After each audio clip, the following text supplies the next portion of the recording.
Good morning. It's 8:25, which means I've been awake for about 5 minutes. I look at the comments on my last video. Thank you for taking the time. Dominated by pixel shift. Pixel shift. Why did you take the pixel shift? I forgot I had it. There we go. There's candor for you. You're never going to be lied to on this channel, nor are we ever going to get sponsored by anything. So it's 8:25 in the morning. The light's still kind of nice. Just for you, I'm going to go upstairs and do a 400 megapixel pixel shift beast. I've never done it before. I did a quick bit of research, which means I watched one other video on it. Turns out it shifts the pixel by 1.87 microns, 16 times. Then adds all of those photos together in a special bit of software, and you get an insane 400 megapixel image. That's 400 million pixels. That's going to work well. There are no clouds in the sky. This is why I keep looking out the window. There are no clouds in the sky, because obviously anything with a movement or anything, you need something very static. I'm going to take my favourite shot from yesterday and try and replicate that. In fact, I might not. I might take another. I'm just going to go upstairs. Alright, here we are. Think you can still see me? Yes, that'll do. So as you can see, there's still a little bit of mist around. There's a beautiful strip of light. Oh, these birds might get in the way. There's a beautiful strip of light on the side of the One World Trade, which could look amazing. It's the bit that's kind of blown out in there. There's a really nice haze. I'm going to just shut up and get to work. The thing about pixel shift is you have to leave the camera rock steady because it's obviously doing a ton of stuff. So let's just set this in still mode. Ignore all the morning noises. I'm going to keep this as open as I can, just because I actually just think this is quite stunning as a setup. So to select pixel shift, what you need to do is you need to hit the drive mode, then come down to pixel shift multi-shot. I'm going to select short. Please use a tripod. Way ahead of you, Fuji. One last look at it. F16, 100 on the shutter speed, 320 on the ISO, which I'm going to take down. We're 200 ISO now. Slightly under there. Okay. Alright, kiddos. 2, 1. It's making all sorts of fun noises. Click, click. Click, click. You can hear? It sounds like it's in pain! It's just gone 8:30. The efficiency. You're very lucky, you guys. You're very lucky. Alright, let's go downstairs and see what we got. So I had to download some specialist software from Fuji. This is their pixel image shift maker thing. So what you need to do is come in here, select all your images, and then they'll create some DNG files, which I think will be absolutely enormous. So let's check out how that goes.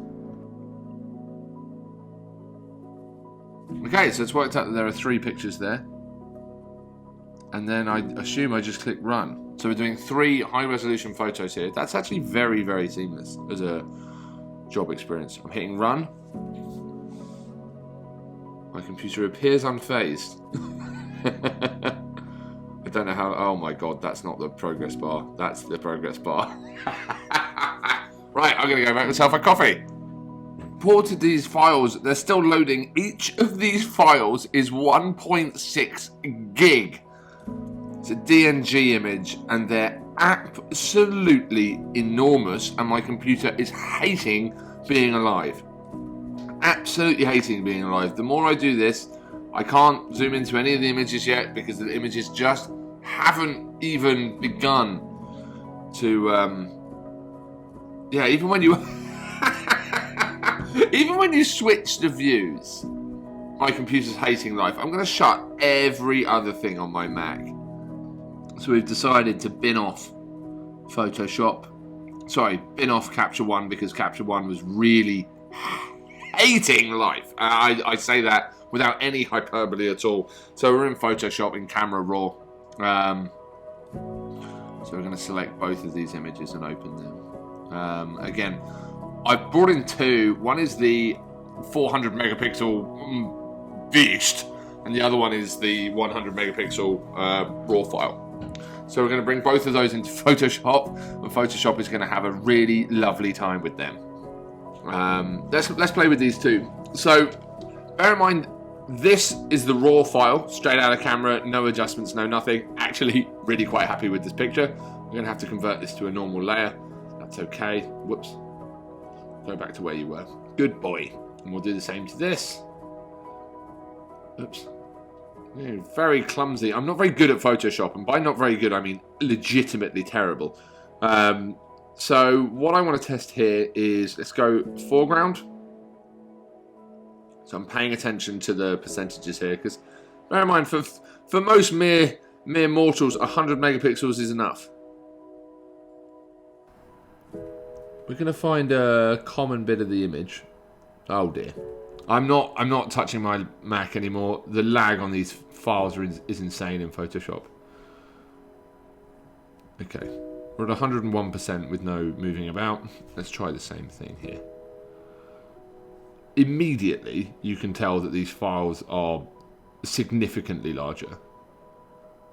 Significantly larger. I'm at 25%. We're not quite at the same crop. Yeah, it's about twice the size, isn't it? Comparing between the two, I'm at 100% there, and I'm at 50-ish% there, and I'm more in. So it's twice the size of the file. Let's have a look at up here. Again, it's not going to be tack sharp, because it's actually quite misty. There's a lot of morning sort of haze. Everything's so slow. These images are so large to work with. Okay. Again, the haze is just causing everything to be a little bit soft. So I don't think this is a good test. But I think what you can see immediately is just how much larger these files are. Okay, so for landscapes, clearly there's more detail in these files. I'm not sure it will translate well on this thing. I have to be honest though. If you look at those two different files, almost identical image. Well, it is an identical image. Could you honestly tell me what is 400 megapixels and what is just a raw file? I'll leave that with you. I'm sure I got this wrong, and I'll get shitty in the comments or whatever, but maybe we'll try this again with a different subject matter. I love the idea of food photography. Let's check that out. I'm going to result the first batch of these tests as inconclusive. To me, the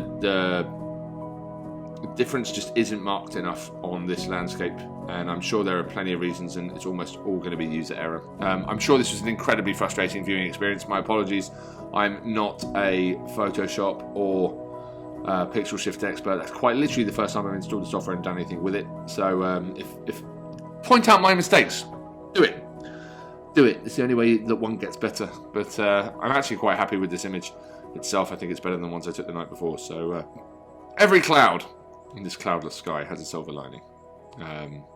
Thank you as ever for watching. I was glad I was able to make this so fast for you guys. It's currently 9:15. A lot of that delay is is simply due to lag. Take care. Have a wonderful week. All the best. Bye bye.